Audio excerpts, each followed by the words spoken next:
feed. Fantastic. Looking forward. Hooray. Here we go.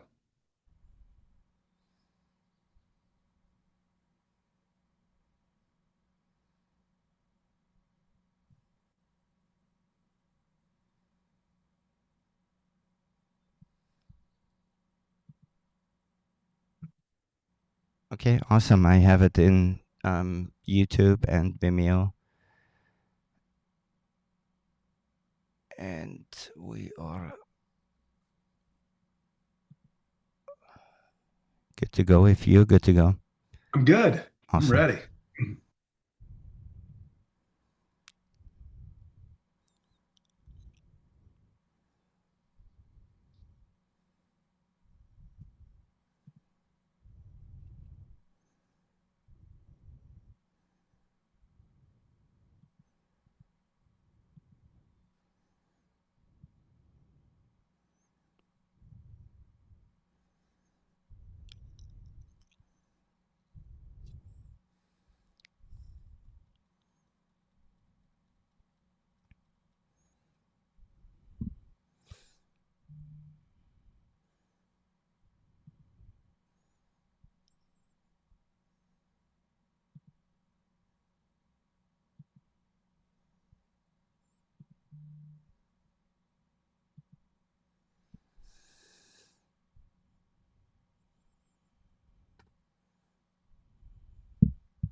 Today we come together with a new vision for humanity to co-create a united Earth family.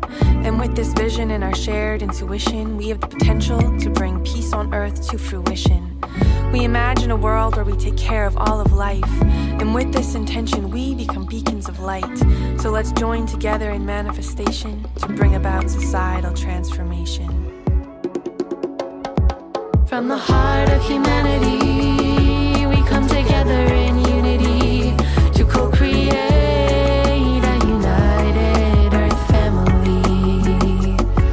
From the heart of humanity, we come together in unity to co-create a united Earth family.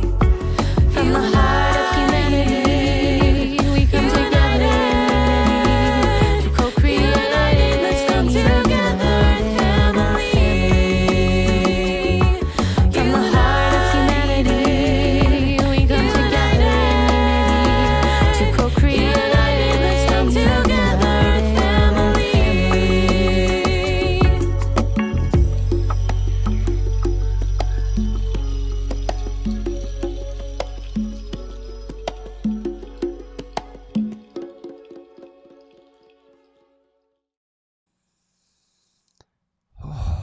Welcome back to another episode of One by One. My name is Michael Krause. This podcast is really dedicated to highlighting extraordinary people, organizations, and movements working to create a more just, compassionate, and peaceful world.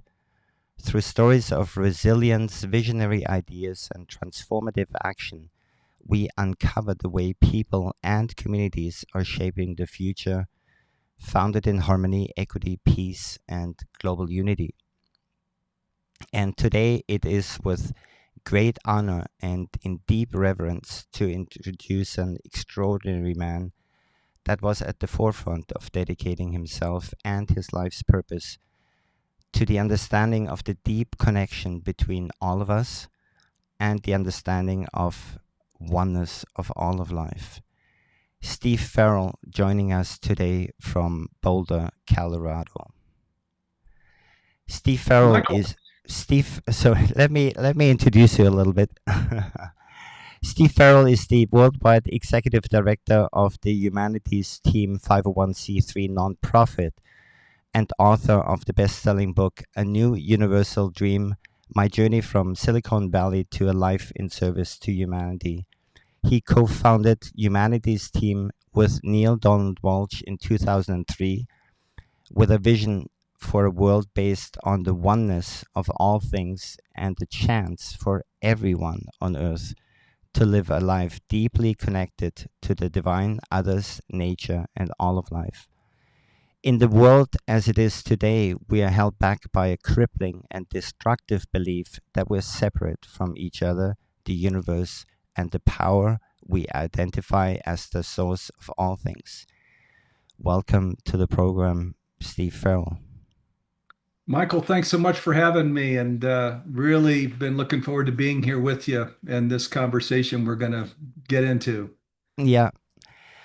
So what I want to start out with is, if I look at the rise of consciousness and at the same time the increase in what I would potentially want to call global chaos, in your view, what's really going on underneath it, and where I'm feeling in my circle of friends, family, community, we all talk about this understanding of oneness, and yet in our political system or in our political leadership, I'm completely missing those conversations. And is it that they're simply too busy to not have that part of their understanding, or is it I would love to hear your view on that.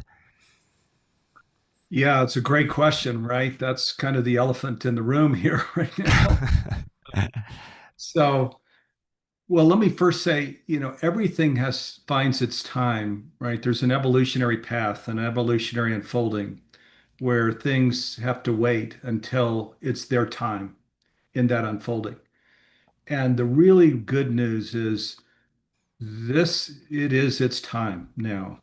This oneness that we're talking about in humanities team, we also call it conscious living, or we can talk about unify, right, or unity and diversity and things like this. It As we know, mystics have talked about this down through the ages, right? Even Hippocrates and Plato were talking about oneness in 450 BCE, so 2,500 years ago. And then mystics have talked about it for eons of time. And so sacred texts all have these discussions of oneness. And then now we have science coming in. So almost everybody's hearing about oneness, or entanglement is one of the terms that the scientists use, where they say, in fact, remember there was the Nobel Prize for Physics in 2022, where three researchers, through their research, were identifying that you could have these um, uh,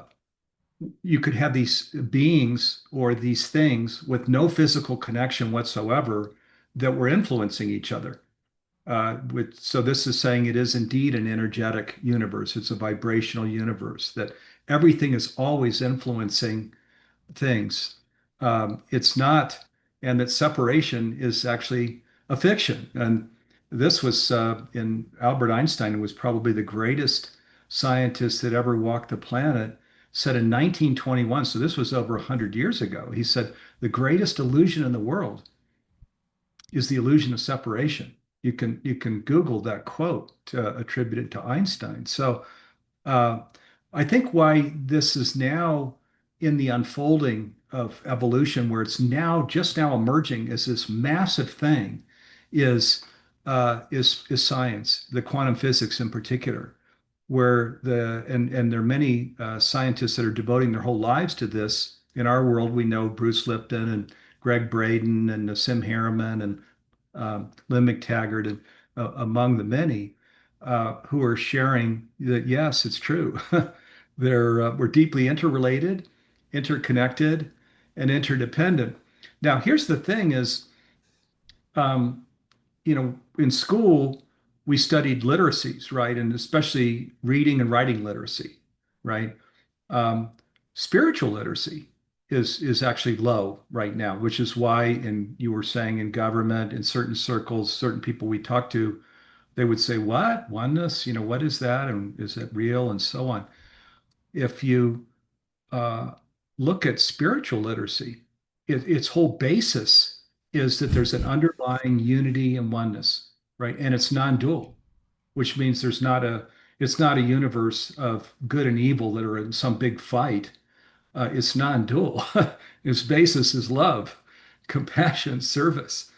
And that this is is surfacing as something that's true, that ultimate reality is this. That's what spiritual literacy means, that this is ultimate reality. This, just as Einstein said, this separation, this optical delusion, it's a fiction. And so more and more and more of us are now living into this unity and oneness.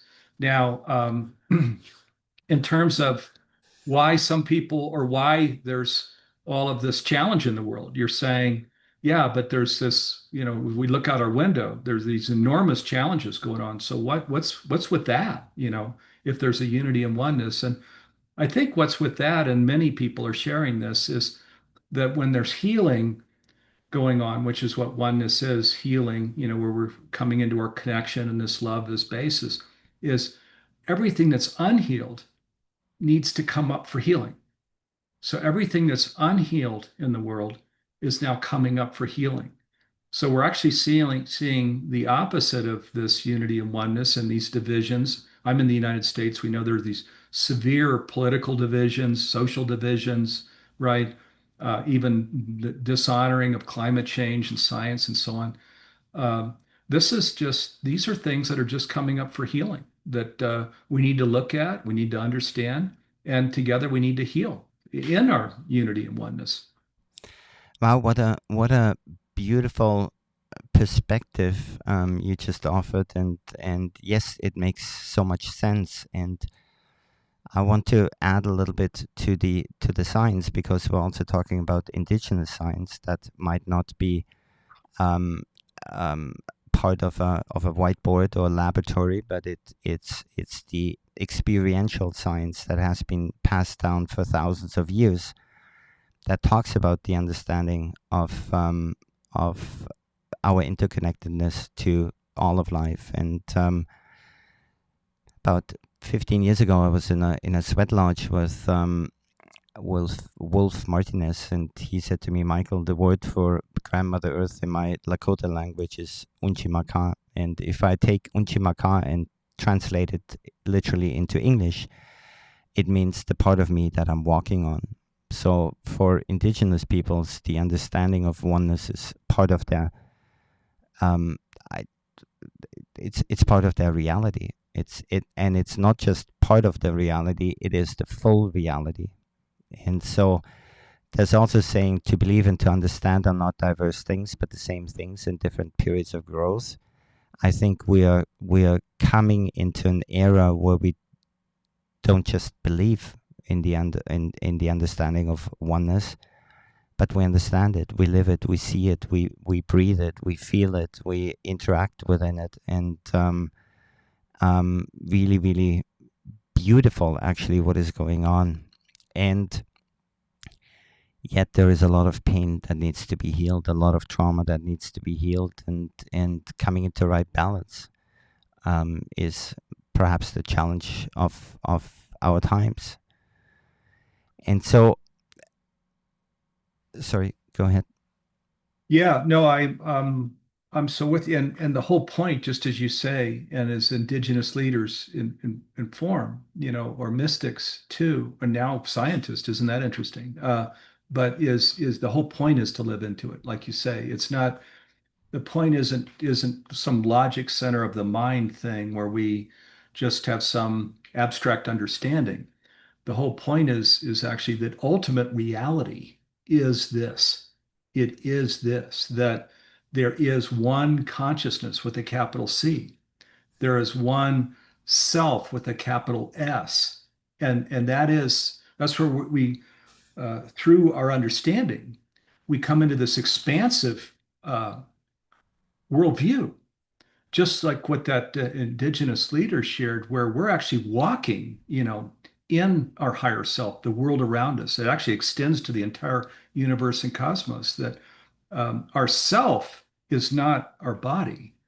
Our body is a part of this larger self, this which is the earth. the 8 billion people on the planet, and the divine, the God of our understanding. That's what omnipresence means. It's there's one presence, and we're all like cells in the body of this presence. And our choice then, because we can be a healthy cell, a white blood cell or a red blood cell, which is a healthy cell in the body, which means our where we're open-hearted and where we're in service. Or we can choose, if you spell live backward, it is evil, right? That's when if you spell live backwards, it's evil. When we can choose to be a cancer cell in the body if we want.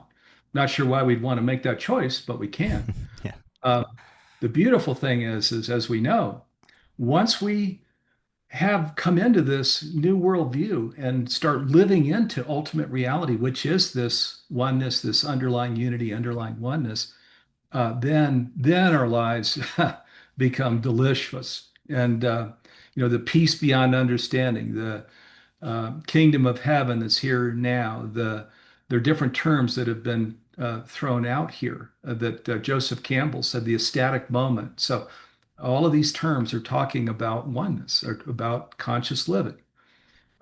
Yeah. So and there's no point in just having a logic center of the mind kind of understanding. It's more of a wisdom center of the soul kind of thing, an involution.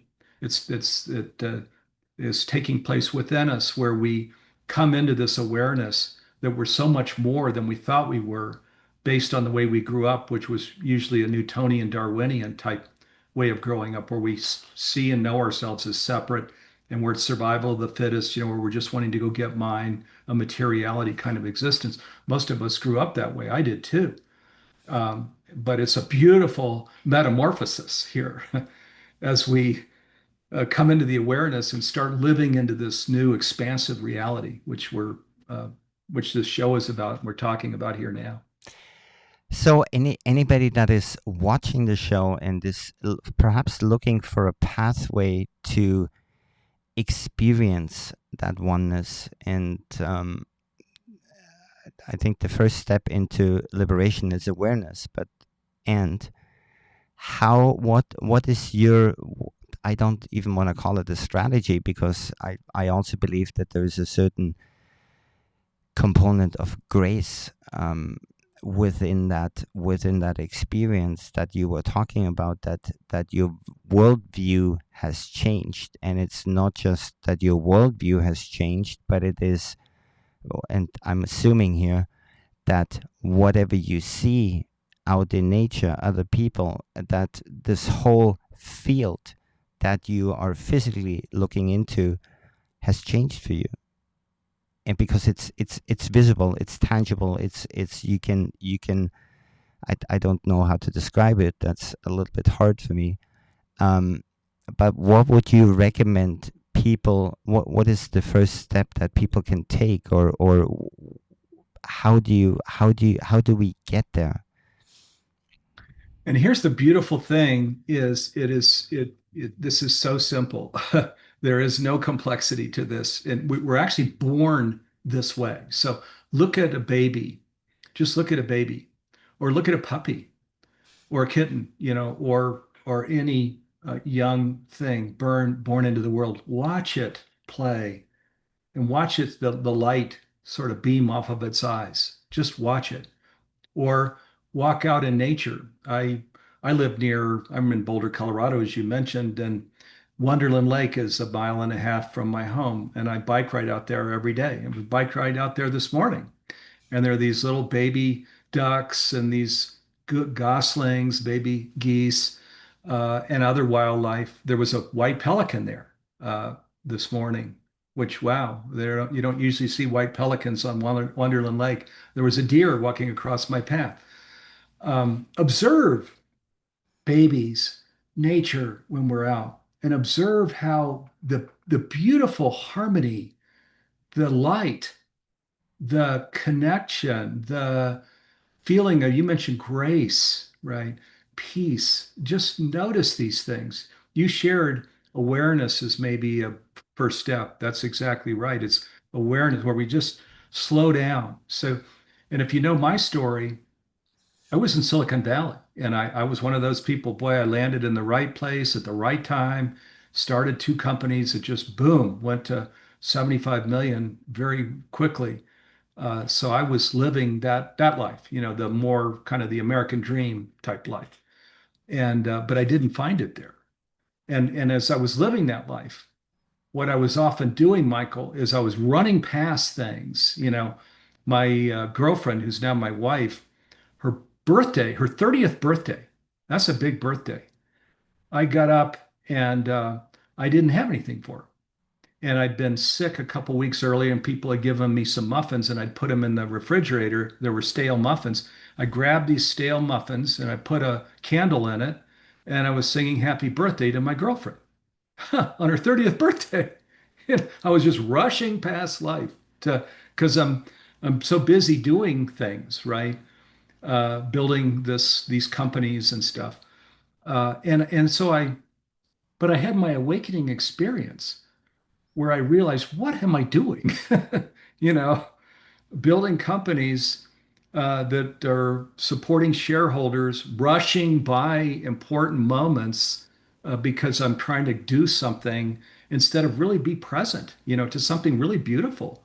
A girlfriend, on her 30th birthday. And that's just one example. I was rushing by lots of things. And so I went through my own, we're talking about how do people live into this. So I went through my own awakening process where I had to just really become aware that I'm rushing by things. I'll tell one other story about that time frame since I brought it in. I was very transactional. Like I was the CEO of the company. I was co-founder and the CEO of these high growth companies. And so I had a time management system where on weekends I'd create these detailed lists of all these things that I needed to get done every day. And then I'd meet with these leaders in the company and go through my list very transactionally. Did we get this done? Did we get that done? Did we get this done, that done? And as my awareness was growing of, wow, I'm rushing by things. I'm not being present. There's a oneness here, this beautiful thing that we're born into. But it doesn't seem like I'm living into that very well. So I'm not in integrity to this, right? And so I realized I had to throw out my time management system. And I'm not telling people watching this that they need to throw out their time management system, but that's what I needed to do. I was very transactional, and I couldn't look myself in the mirror as I was becoming awake if I was going to keep doing this, being transactional with people. So I threw out my time management system. Now, here's the beautiful thing is I was deathly afraid, by the way, when I did that. But my life and my business flourished, as of course it would, right? Because instead of going to people with, did you do this and this and this and this, just like here, I can really be present. We can really hear each other, be in a space together. Um, and then beauty opens up. You hear them and they hear you. And synergy comes into play. And even better things happen. So just coming back to the simplicity of your question, how do we get started, is we're born this way. That's what spiritual literacy means. There's an underlying unity and oneness. We're born into it. It's who we are. See, the problem is not that we're trying to create something new. It's that we grew up, most of us, probably they're watching here now, we're in the Western world, and we grew up with the whole Newtonian, everything is separate, the whole Darwinian survival of the fittest. So I'm going to go get mine. Everybody's getting theirs. I'm going to go get mine. We grew up that way. So now what we're doing as we're having this discussion and as we're living consciously is we're simply going back. We're just going right back to the way we were born into the world, an underlying unity and oneness where we're not rushing past things anymore. We're really here and seeing this is a beautiful moment. It's a sacred moment. And everybody here is a part of the one, of the divine, of life. And so therefore we honor them, and we're in service to each other. And I'll stop there so I don't go too long. Yeah, thank you for sharing, and it's really a remembering that you're talking about and unlayering the layers that we have put upon us, and Um, but let me ask you, in your specific, there must have been that specific moment in your life that you will never forget, where that consciousness switch turned on for you to then make the decisions to get rid of your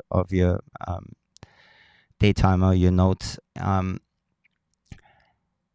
After that switch turned on, what was the reaction of the people around you? Because what I'm also noticing a lot is people that have some sort of an awakening experience, yet they have a hard time communicating it to their families, to their friends, to their co-workers, as to what is actually truly going on within them, potentially out of fear. And I've had my experiences with that, and I went a little bit extreme. I put a crystal on my forehead and wore a turban for 3.5 years and walked around like this, and everybody thought I was crazy. And perhaps I was a little crazy to do that. But for me, it just felt right. It was what I felt I needed to do, and it wasn't that I was a different Michael. I just had a different worldview, and I understood.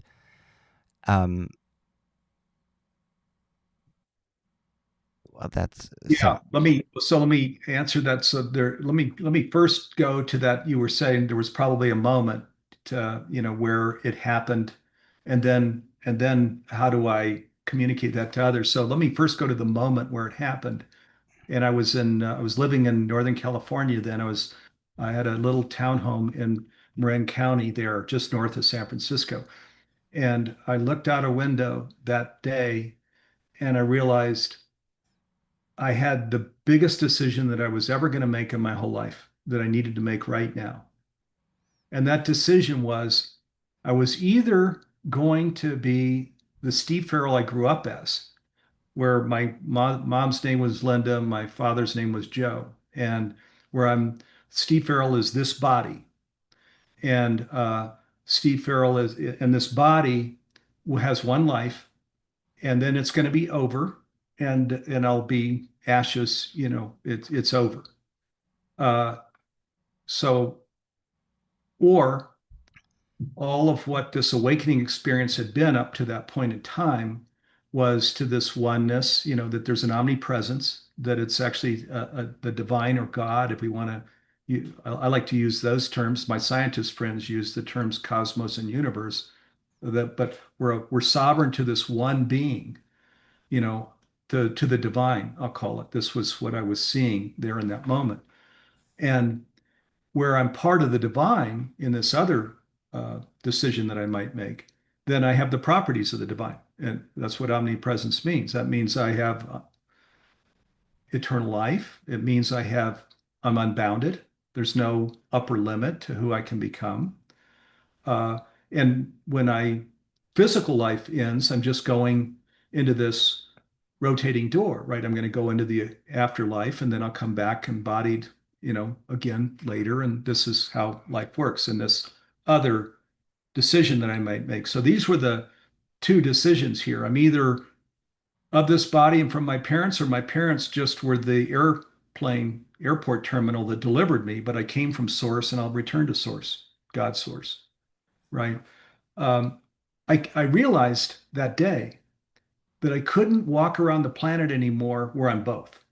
You can't be both. These are mutually exclusive. So I said, who am I? And I'll live from that truth from this day forward. And I said, I came from source, from God's source. I'm a part of the one. I'm unbounded. I have everlasting life. And from that day on, as I walked the earth or slept, that was my self-identification. That's who I was. And that was a dramatically different self-identification than the one that I'd had up until that time. Now, then, as to communicating that, as you mentioned, this is a very challenging time when this happens. This is part of the reason you mentioned my book, A New Universal Dream. It's part of the reason I wrote the book, is just to help people that are on this, I call it the conscious journey, where we awaken and where we know ourselves as a part of the one. And then what are the challenges we have? What did I deal with then? How did I communicate that to people? How did my life go on after that? I wrote the book to just help people, to provide a tool set, if you will, for how you can, how I communicated that to others and lived my life from that point on. As you mentioned, people misunderstood me. They I was in the Young Presidents Organization working with these CEOs and founders of companies in San Francisco and Silicon Valley then. So they really misunderstood me. Oh, they were like, what? You know, and I quit. I said, I'm quitting because I don't have anything to contribute anymore, as a business person. That's not what is important to me now. My spiritual life is important, and which let me just, as I say that, in today's world, you can be an incredible, spiritual entrepreneur. So you don't have to walk away from business. You can actually transform business. So, but this was back in the 90s. So it was early. And the calling I had was to, like you mentioned, just leave it all, sell everything, move to Colorado from Silicon Valley, help Neale Donald Walsch launch Humanity's Team, this 501(c)(3) nonprofit. We launched it exactly 23 years ago. And to help then this whole unfolding, this evolution that we're talking about, where oneness emerges as the thing, to help birth that. That was my calling. So I shared this with the people that I knew in Silicon Valley, that I needed to leave and go do this. And absolutely, people really didn't understand it at all. The only basis we had at that point was that they loved me for who I was. I'd been working shoulder to shoulder with them for so many years as an entrepreneur. And they said, we love who you are, Steve. We don't really understand who you've become, but we still love who you are, and then I really haven't been in touch with most of them for all of these years because I've gone in this different direction. Wow. And so let's talk a little bit about the Humanity's Team, and it's the largest conscious educational platform on the planet, as far as I understand. And I think many of us are standing on your shoulders. And I again want to express my deep gratitude for your vision, for your commitment, for your dedication towards humanity, and also what a beautiful name, Humanity's Team. And how did Humanity's Team evolve over the last few years, and what's in store? What is needed? How can people get involved, and how can we support that? Yeah, thank you.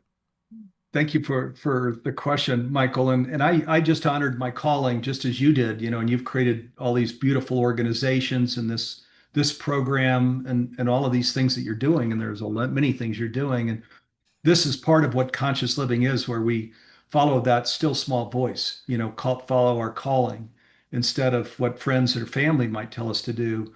We're now, it's at a soul level. It's a wisdom center of the soul from which we operate, which is what you're doing and I'm doing and viewers are doing here. So what, as you mentioned, what I did then is when this whole awakening experience happened, when I decided, oh my God, I'm a part of the one, and I started living that way, then I sold everything. I left these organizations. I moved my family to Colorado from Northern California. And as you mentioned, I helped Neale Donald Walsch launch Humanity's Team. That was in June 2003 in Wilsonville, Oregon. I was also in the planning session with Neale that was about 3 months before, where we talked about what Humanity's Team would become. And the whole idea when we launched Humanity's Team was the way we were looking at it is oneness as a concept we discussed here, mystics, indigenous people, now scientists, notables, Hippocrates, Plato, down through time, have shared of oneness. So oneness was already something that had emerged in the world, but in the mainstream, even today, it hadn't emerged as the central organizing principle, as the cultural story. It had not emerged. And so, and separation, then that means is what is emerging, what's here now, this idea that the optical delusion that we're all separate from each other. And so what we discussed in that planning session, Neale and myself and a few others, was that that's the causal problem in today's world. The causal problem is separation, where we feel alone, where we feel anxiety, sometimes even depression, fatigue, of it's just me here all alone. Um, when spiritual literacy says you're not alone at all, it's a total fiction, even what Einstein said. It's a total fiction. There's an underlying oneness and unity. And so when we launched Humanity's Team, we said, let's go, we called it narrow and deep. Let's focus just on the causal problem, separation, and the oneness, which is ultimate reality, which is truth, which is what science is affirming. Let's just focus on that. And then we can help the whole world awaken to this oneness, and we can all start living into it fully, as your indigenous leader friend had suggested, start living into it fully.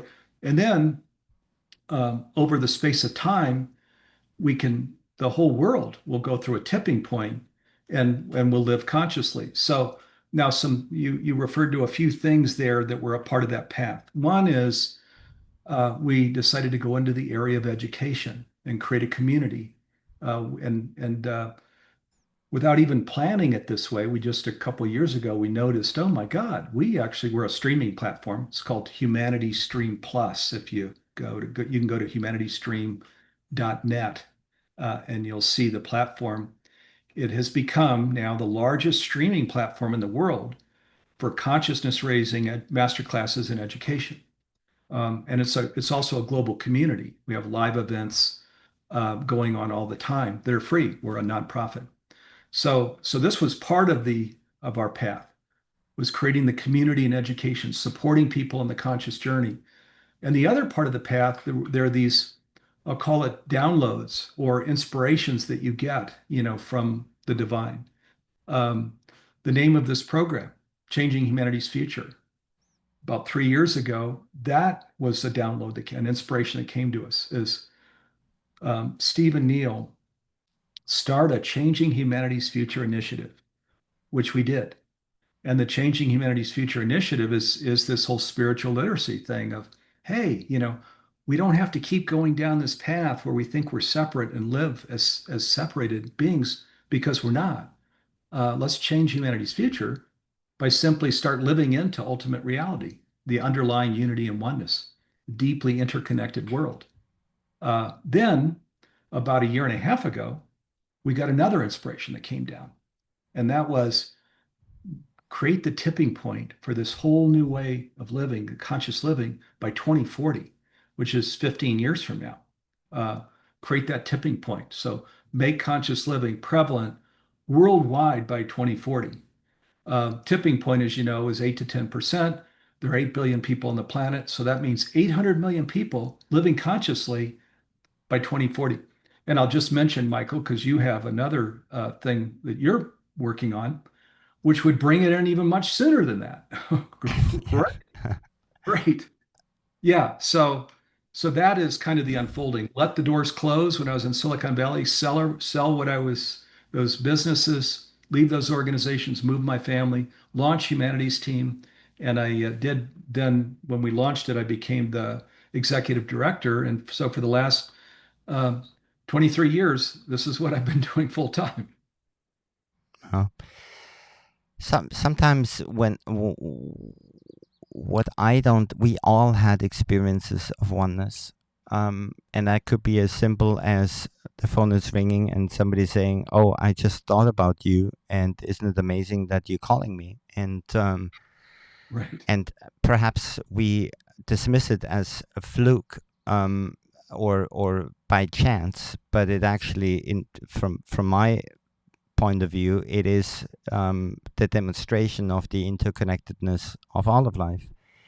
And it happened about 4 weeks ago, I was driving into the city to record a concert, and my dog was with me, and I thought, well, let me go and get a bandana for him. I wanted to or not surprise him, but I wanted to give them a new bandana. So we arrive at the location, and the concert organizer comes to me and he says, "Michael, here's a bandana for you. I'd wanted to give that to Cedar." And I'm like, what are the chances of me putting the thought out there, and out of all the possibilities, all the trillions, gazillion possibilities in the world, for that person to come to me and give me what I had thought about half an hour earlier. And so to me, those are the constant reminders, not just of the interconnectedness of all of life, but the beauty behind it, and leaving me with that deep reverence and deep gratitude for the nature of all of things, and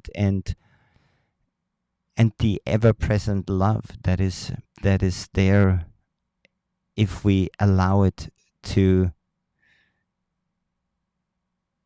be seen.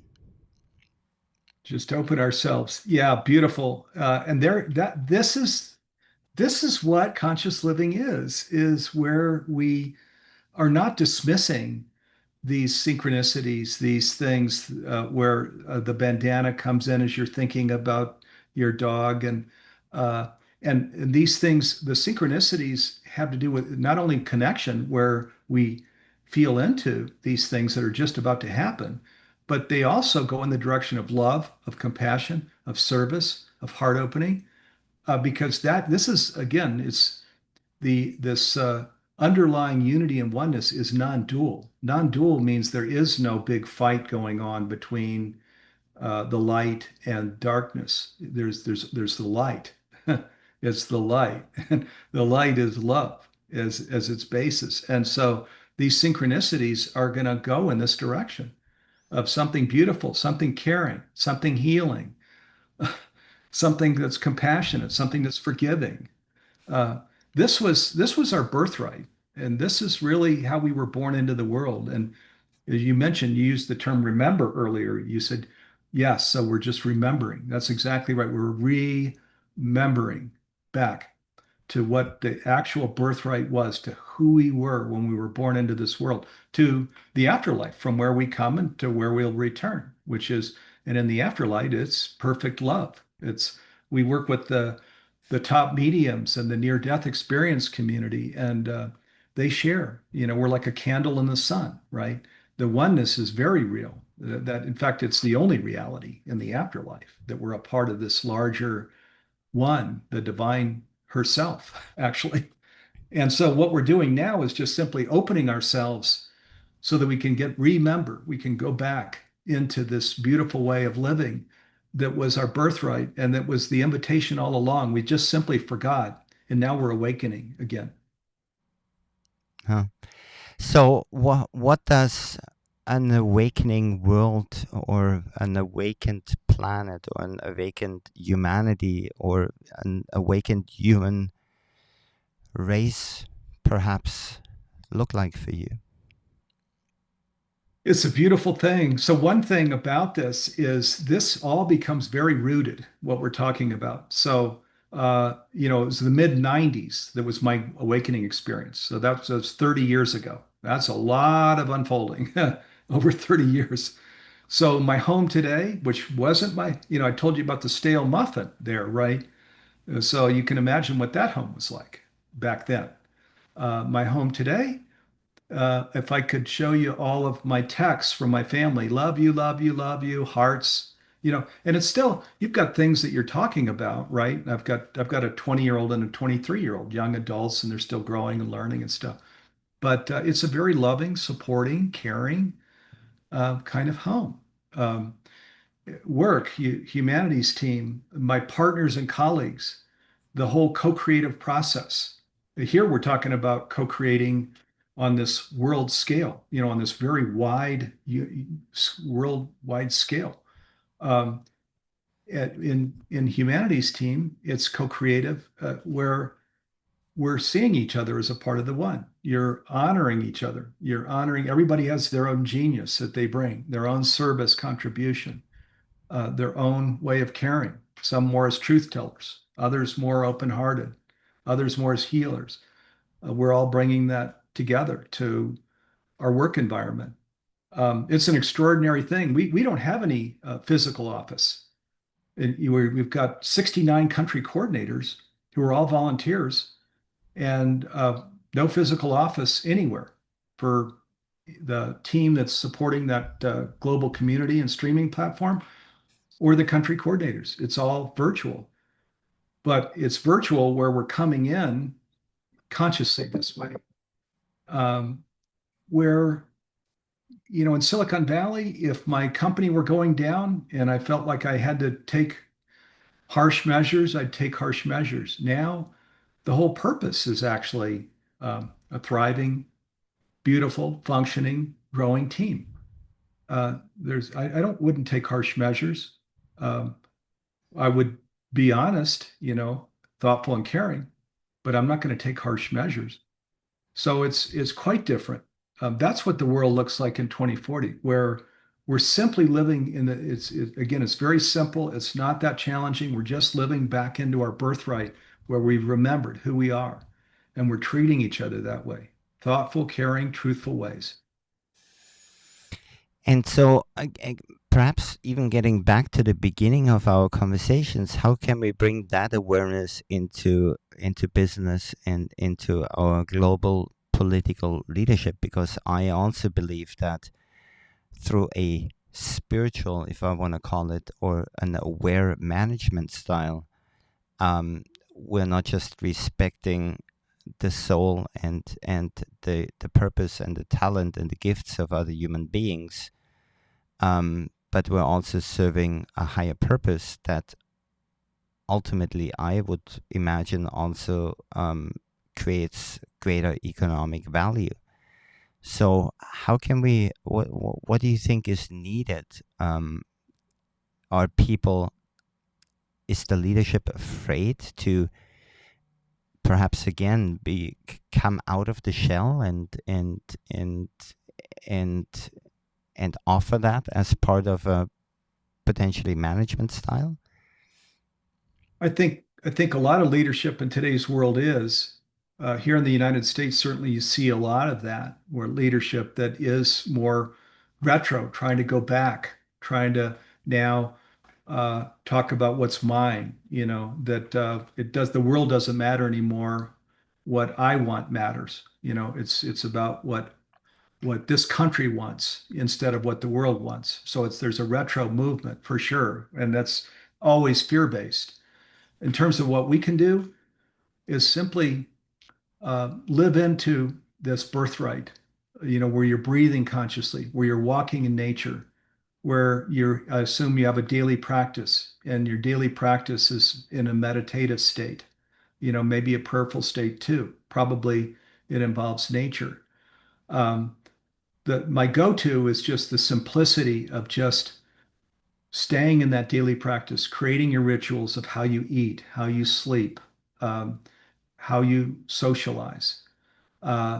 There's a simplicity to it that's really not complicated at all, where you just simply try it even today for people that are watching this program. Try taking conscious breaths where you're breathing in through the nose and exhaling through your mouth, and where you're looking out the window as I am, nature, where you can see nature in all of its beauty, and you're just living in alignment with that, with nature, with the beautiful day sky, with the beautiful night sky.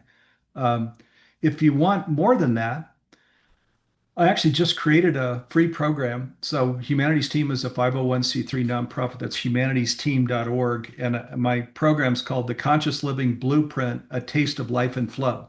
So a taste of life and flow. And it's an hour long. If you go to the Humanities Team website, up in the top left, it has programs. Pull down the free programs and you'll see this, A Taste of Life and Flow.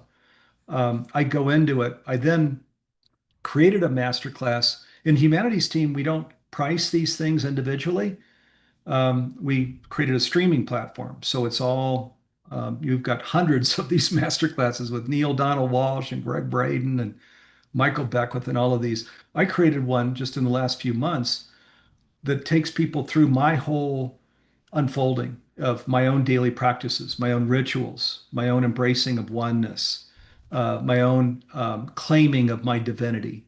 And the last module is all about just becoming fully liberated. So where I take you through kind of what unfolded for me over 30 years and also all of us in humanities team really. So if you want more than that, here's a couple of things. I'd just go check out the free program. But take me up if you would on today, just the simple breathing and aligning with nature and aligning with this soul source, this God source. Um, the whole unified community, the humanities team community, um, people all over the world are waking up and living consciously like this, and you can tell because they're not speeding past things anymore. They're really here and they're present, and they tend to have their heart open and they tend to be in service. All of these things that create a delicious life. And that's also, I feel, where the conversations are actually hanging out. On the one hand, they're hanging out in the global political, economic, geopolitical crisis, and then on the other hand, they're hanging out in that consciousness evolution, and the conversation is also around how can we pull ourselves out of that one extreme and pull ourselves into living a more conscious existence. And I believe that on the one hand there is, or I don't want to judge that, but I feel that the conscious movement or the conscious conversations are all about authenticity. They're all about creating a safe space to communicate, and are all about being heard and being received. And simply taking that into our leadership might be an inspiration for them to say, well, how can we create that safe space for everybody to express their opinion, and how can we be heard and have others hear me, and how can that be a safe space, because right now it for sure isn't anymore.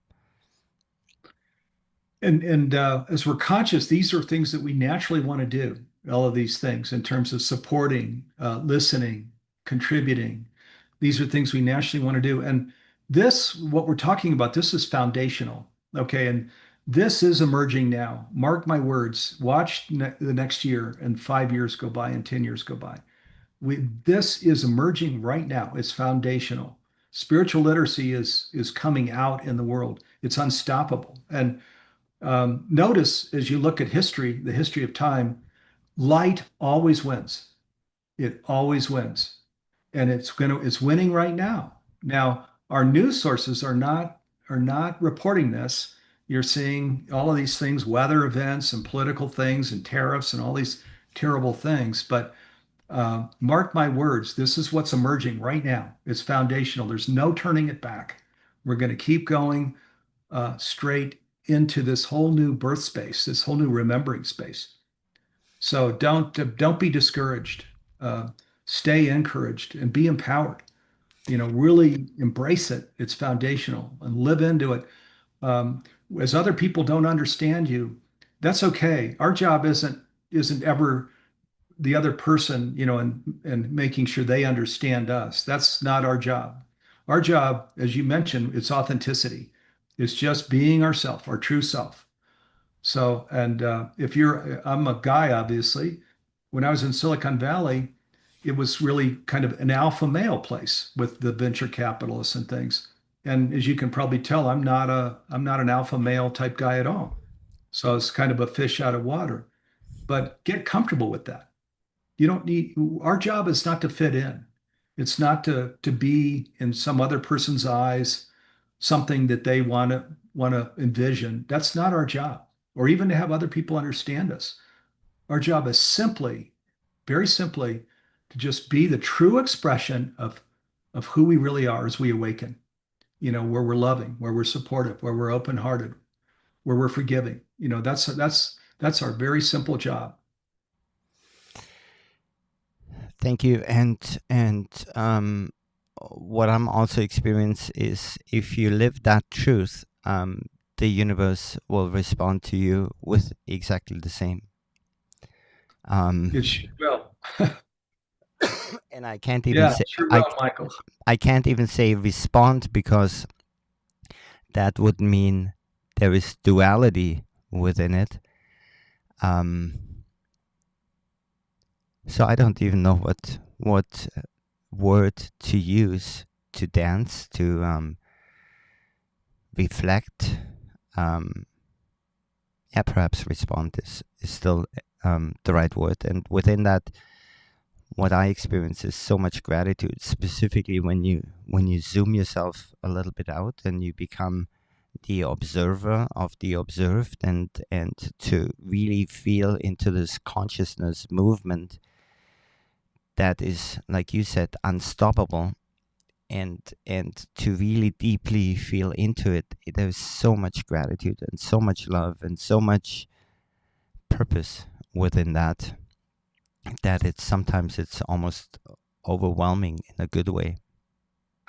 That's right. It is in a good way. Yes, and the universe responds where as we know ourselves as a part of the one, and we become in service to that, and we elevate that to our highest priority of just being in service to the world around us. And in our daily practice, we're called to certain things, Michael. You to all these things you're doing, you were called to them, and me to humanity's team and these things I'm doing. My daily practice, I'm called to them. I'm clear. This is what is mine to do. And as we do these things in support of this world around us, then yes, we're blessed. So we're blessed, and then we bless others. We're blessed and we bless others. That's the wheel that turns around. And hopefully that's what we're doing here, is blessing others, because everybody deserves to be blessed. They're all sons and daughters of the Most High, I'll call it, of Source God, all of us. And everybody is blessed always. We just don't know it, and we kind of can lose our way. I've certainly lost my way, a lot earlier in my life before my awakening experience. And even once you awaken, you still have challenges and things. But it's a beautiful life because you know who you are and you know that you're well supported. And so it's quite different than the roller coaster life before. That's true. As we're coming to an end, Steve, again, I want to thank you for your time and your presence here today, and for the wisdom and the knowledge that you have brought forward for so many years, and your dedication to humanity and humanity's team. Is there anything you would like to share with our audience before we close this program today? Yeah, I'll share. So, let me start with just going spiritual here, that we are sons and daughters of the Most High. And if there's anything that's the most important thing that I would leave you with, it's that. You are offspring of the Most High, of the One that goes by many names. We use the term the divine and humanities team. You are offspring of the divine, and you chose this life. You chose to be here now when the earth is very, very challenged. And now's our moment, which is what Michael and I've been talking about here, of just where we spring into action, where we become authentic, we live our truth. And this truth, of course, is this truth of this underlying unity and oneness, this love as its basis, where we see each other that way and see the earth that way. We become stewards of a healthy planet, of each other, the 8 billion people, and the earth itself. And here's the beautiful thing is, as we do these things that Michael and I have been talking about, we spring into action in this underlying unity and oneness. Your life will become even a more delicious life. this whole peace beyond understanding and kingdom of heaven and ecstatic moment. And they're different terms. You will experience that. So don't hold back. Don't miss out. Open to this beautiful conscious experience. And then the other beautiful thing is as more and more of us live this way, and as we get to that 800 million figure, the tipping point, the whole planet tips, and then we're going to assure this beautiful future to our kids and future generations because we're going to steward the planet well in the process.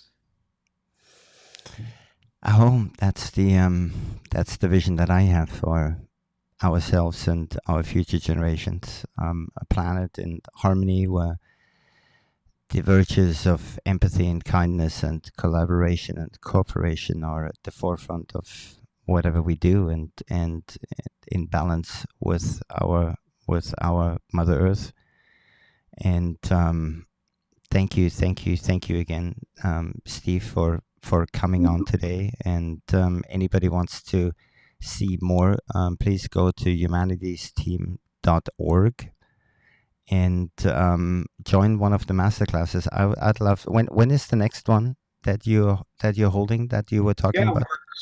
So we're doing right now mine that's called Higher Self, Higher Purpose, Unlock the Power Within. We're doing viewing parties now. In fact, tomorrow I'm doing a viewing party. We've got 9 more every week on Thursdays at 9 a.m. Pacific. We do them.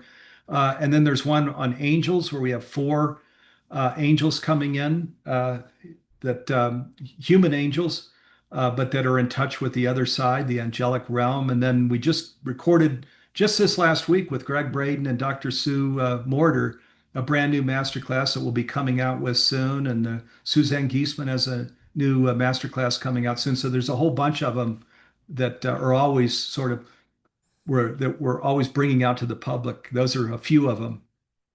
Awesome. So tomorrow morning, 9 o'clock Pacific Standard Time is my masterclass. It's a viewing party. Yeah, come to the humanitiesteam.org. And you'll see the information on that. That's for subscribers it's $2.99 a year or $29.99 a month. And then all of these hundreds of master classes, educational programs, free programs, the Global Oneness Summit, all of that is free for our community members. Beautiful. So thank you again, and thank you to our viewers for watching. Until next time. Be kind to one another and take care of each other. Love and peace and blessings. Michael, thank you for having me. And viewers, yeah, let's do this. You don't want to miss out. Thank you.